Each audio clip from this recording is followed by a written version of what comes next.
que los países, las sociedades y las personas individuales garanticen los derechos de los niños, niñas y adolescentes, respetando las leyes nacionales y los compromisos internacionales vigentes. Para continuar con este acto, tenemos el alto honor de presentar a nuestro primer ponente de este tercer gran evento, el coronel de Policía de Estado Mayor, Juan Ernesto Zapata. Tiene formación académica ligada con la atención de incidentes y la seguridad.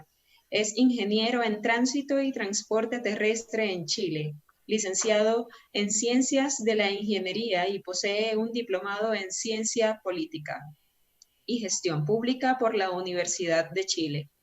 Es experto en seguridad pública y privada por la Academia de Carabineros de Chile y además posee un título de alta gerencia en seguridad del Departamento de Estado.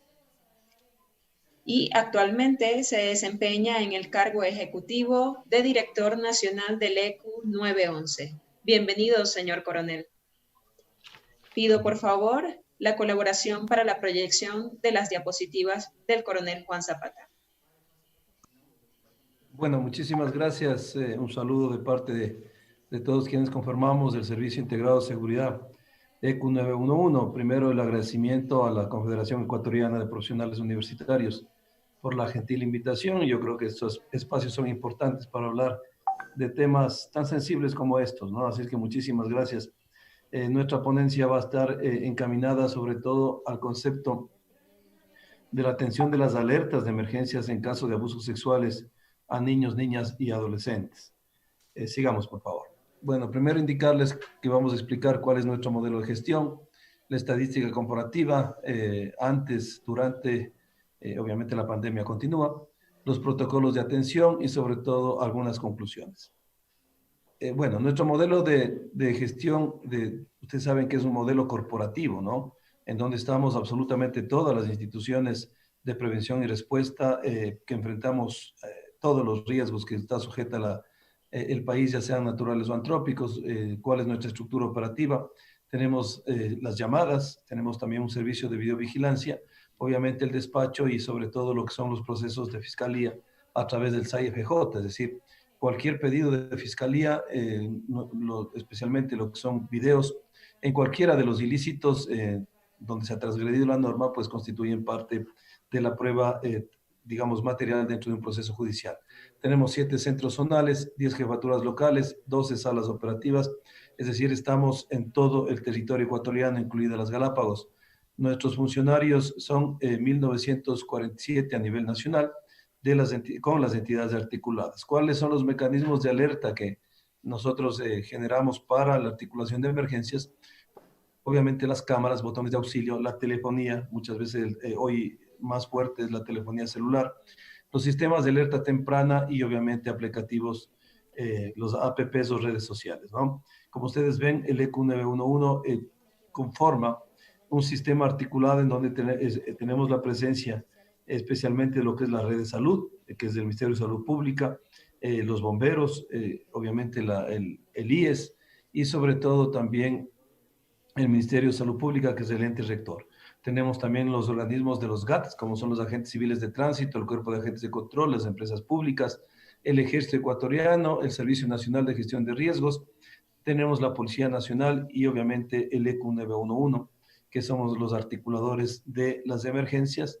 En este sentido, nosotros, una vez recibida o receptada esta emergencia, los evaluadores, por eso se llaman evaluadores, evalúan la misma y de acuerdo a eso generan los despachos correspondientes. Tenemos la población que atendemos, 17.554.268 ecuatorianos y tenemos una cobertura total de cámaras de 6.148. Sigamos. En cuanto a la estadística comparativa, de enero a octubre del 2019, el ECU 911 ha coordinado la atención de 36 emergencias relacionadas a abuso sexual a menores de edad, mientras que en el 2020 se han atendido 28 emergencias, evidenciando una disminución del 22%, pero esto no nos debe dejar tranquilos porque por ahí puede haber aspectos como por ejemplo el confinamiento, en donde tanto quienes reciben lastimosamente agresiones como violencia intrafamiliar o este tipo, obviamente no tienen la posibilidad de poder reportar al 911 porque muchas veces están conviviendo con sus agresores, ¿no? En el 2019 el 36% y ya lo veíamos en el 2020. En cuanto al preestado de excepción, ustedes pueden observar en el 2019 tuvimos 13 atenciones, en el 2027 hay una reducción del 46%. En cuanto al estado de excepción, tenemos 19 atenciones en el año, en el 2019, en el 2020, 14, una reducción del 26%.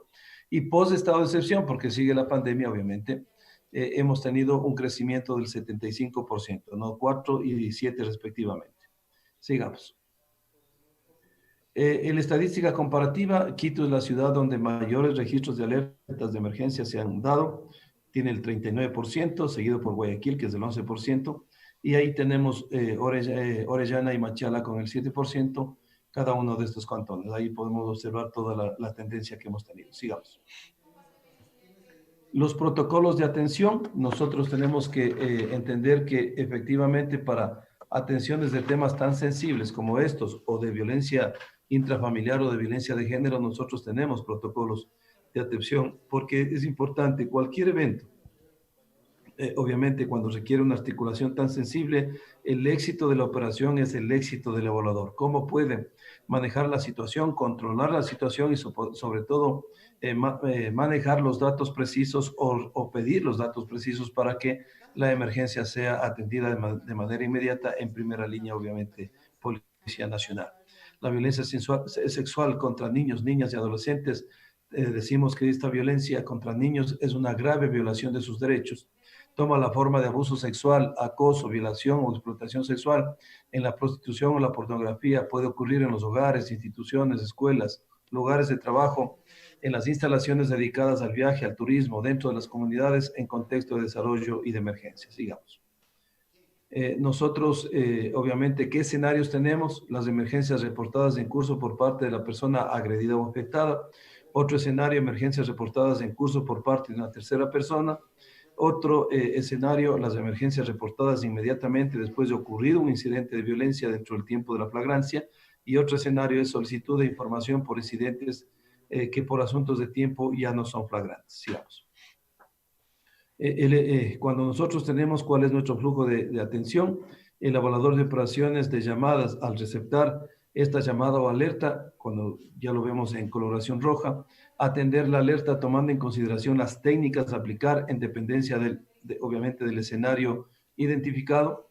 En caso de verificar que se refleje el mensaje de aviso de llamada de reincidente, deberá informar al analista de operaciones de llamadas que está justamente en la sala de operaciones.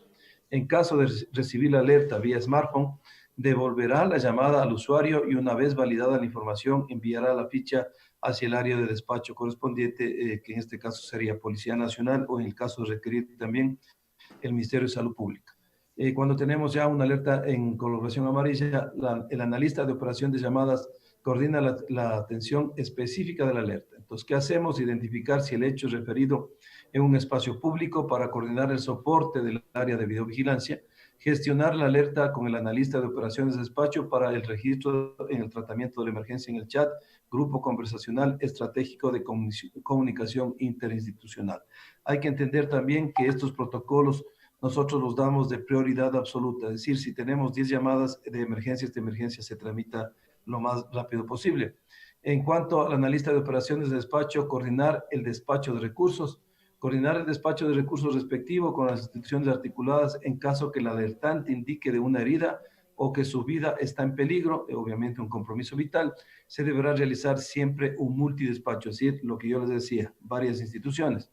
Registrar en el chat de grupo conversacional estratégico de comunicación interinstitucional la retroalimentación de la información del territorio para la activación del sector social en parte de la Secretaría de Derechos Humanos. Y nosotros tenemos dos eventos, ¿no? El primero que es el envío inmediato de las instituciones de prevención de primera respuesta. Obviamente en este caso puede ser policía, si es multidespacho puede ser bomberos, puede ser Ministerio de Salud Pública, pero sobre todo es importante entender que post, es decir, cuando se retroalimenta la ficha, se envían ya las instituciones que están en protección de derechos, como la Secretaría de Derechos Humanos, ¿no? Después tenemos el evaluador de operaciones de despacho de gestión sanitaria, Coordinar el despacho de recursos de gestión sanitaria, en este caso ya puede ser ambulancias. Si se requiere el apoyo del servicio de gestión sanitaria a través de soporte telefónico, tanto para la atención médica como para la intervención en crisis, deberá brindar la atención al alertante a través de los primeros auxilios psicológicos. Eso es importante. Es decir, inmediatamente que se puede enviar un recurso, pues se está dando también el despacho vía telefónico con expertos, en este caso de la gestión sanitaria o de la red de salud. También el evaluador de operaciones de despacho, ¿qué tiene que hacer ahí? Despachar los recursos, enviar inmediatamente el recurso disponible más cercano, esto ya me refiero a Policía Nacional, en base a la información registrada por la ficha y continuar con el procedimiento de coordinación, seguimiento y cierre. Por eso es importante y es fundamental tener la información adecuada para que los despachos obviamente puedan llegar de manera inmediata a su destino. Sigamos. Como conclusiones, los funcionarios del ECU 911 se encuentran capacitándose periódicamente desde el 2019 en la parte procedimental de atención de emergencias al tema de violencia de género y como parte de esta el abuso sexual de niños, niñas y adolescentes. Yo les decía, es fundamental que el evaluador tenga sobre todo la condición psicológica adecuada para poder manejar la situación en crisis, porque estas llamadas son muy sensibles, ¿no? Muy sensibles y pueda receptar la información adecuada para poder articular de manera exitosa la operación y la emergencia. En la pandemia y específicamente durante el estado de excepción nos ha permitido visualizar numéricamente una disminución de alertas de emergencias en torno al abuso sexual infantil antes y durante la misma. Sin embargo, existe un incremento luego de terminado el estado de excepción. Existen ciudades como Quito, Guayaquil, Machala y Orellana que reportan alertas de emergencias de abuso sexual infantil en un 57% de enero a octubre del 2020. Sigamos. También quería indicarles, obviamente, gracias, sigamos, Edison. También indicarles a ustedes que nosotros en la época de pandemia tenemos registrados hasta el momento 76.601 emergencias por violencia intrafamiliar. Es decir, tenemos digamos, una frecuencia diaria de 297 atenciones diarias, es decir, el día de hoy. ¿Y por qué hago esta estadística? Porque obviamente tiene relación con el tema de violencia. El día de hoy, 297 personas llamaron a los ECUs a nivel nacional porque fueron víctimas de violencia. Y de ahí más del 90% han sido mujeres. Esa es quizás una realidad, quería ponerles este dato también. Las ciudades que mayor complicación tenemos frente a esto son igualmente Guayaquil, Quito, Santo Domingo. Son situaciones que las venimos manejando nosotros y también tenemos protocolos establecidos. Muchísimas gracias. Estoy obviamente a la espera de cualquier inquietud.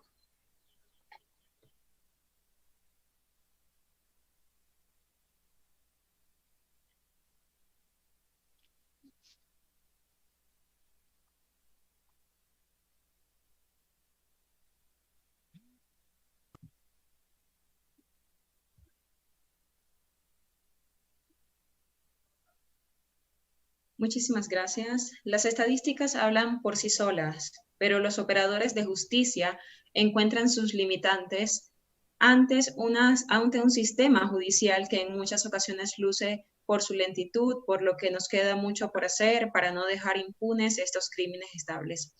Agradecemos al coronel Juan Zapata por su magnífica ilustración. Haremos llegar a su despacho un reconocimiento por tan valiosa participación. Emilia, solo si me permite, por favor, una última, conclusión. Y con esto también pedirles mil disculpas porque estamos nosotros en reuniones del COE Nacional por el tema del protocolo para elecciones, así que me toca incorporarme a esa reunión.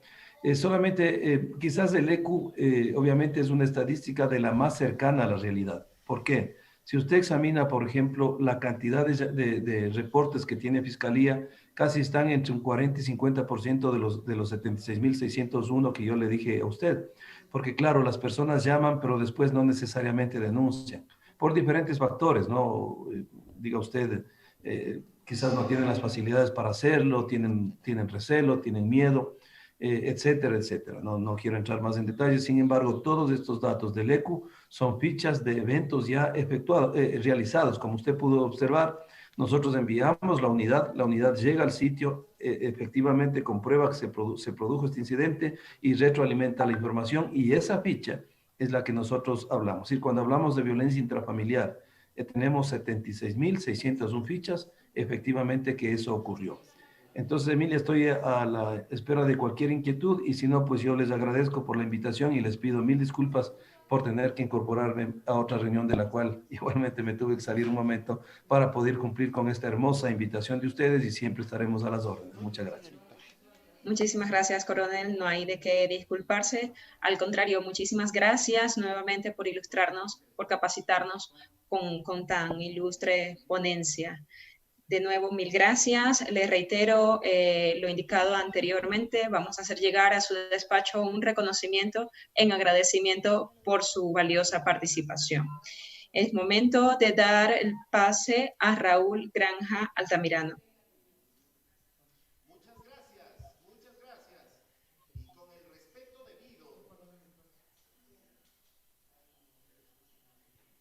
Muchas gracias, querida Emilia. Y con el respeto debido, damos desde la mitad del mundo un agradecimiento y abrazo virtual